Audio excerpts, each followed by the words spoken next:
அழிக்க வேண்டும் என்று அவர்கள் பொறாமை கொண்டார்கள். கர்த்தருடைய பிள்ளைகளே, நம் மேல ஒரு மனிதன் பொறாமை கொள்வான் என்றால் அதை அழிவதற்கு ஏதுவாதான் அவர்கள் பொறாமை கொள்ளுவார்கள். அல்லேலூயா.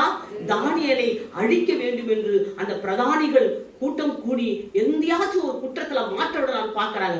அப்ப பார்த்தா எந்த ஒரு குற்றமும் தானியேல் மேல கிடையாது. அப்ப அவன் 3 வேளை ஜெபம் பண்றான். அப்ப இந்த ஒரு விஷயத்துலதான் தானியேலை குற்றப்படுத்த முடியும் என்று தீர்மானம் எடுத்து ராஜா கிட்ட தந்திரமாய் பேசுறாங்க.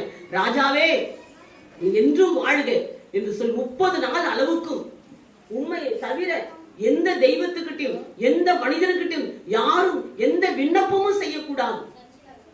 எப்பேற்பட்ட சட்டம், நிச்சயமா இந்த சட்டம் போட்டா தானியேல் ஜெபத்தை விட மாட்டான்.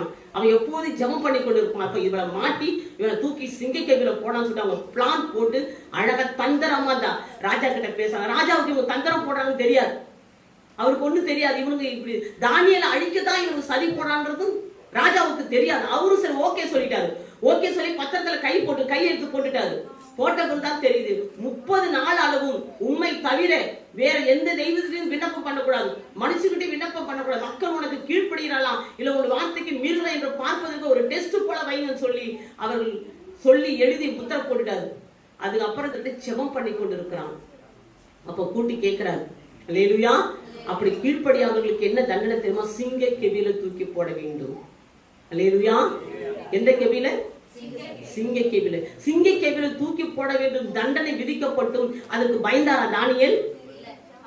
பயப்படவில்லை. இப்ப நாம பயப்படுறோம். அம்மா பார்த்தா பயப்படுறோம், அப்ப ரட்சிக்கப்படாத கணவனை பார்த்தா பயப்படுறோம், ரட்சிக்கப்படாத மனைவியை பார்த்தா பயப்படுறோம், ரட்சிக்கப்படாத தாய் தகப்பனை பார்த்தா பயப்படுறோம். ஐயோ அவங்க என்ன சொல்லுவாங்க, இவங்க எல்லாம் சொன்ன இங்க சர்ச்சுக்கு வந்தா இங்க ஒரு வாழ்க்கை வாழறோம், அங்க போனோடனே விக்கிரக ஆராதனை கற்பூரம் கொளுத்து. இப்ப நிறைய இடத்துல திருவிழா நடந்துச்சு. யார் யார் என்ன செஞ்சீங்களோ கர்த்தருக்கு தான் தெரியும். அல்லேலூயா. கற்பூரம் கொடுத்துறதும் சாமி ஆடுறதும் தூபத்தை வாங்கி உள்ள வைக்கிறதும், அல்லேலூயா, யார் யார் என்னென்ன செய்து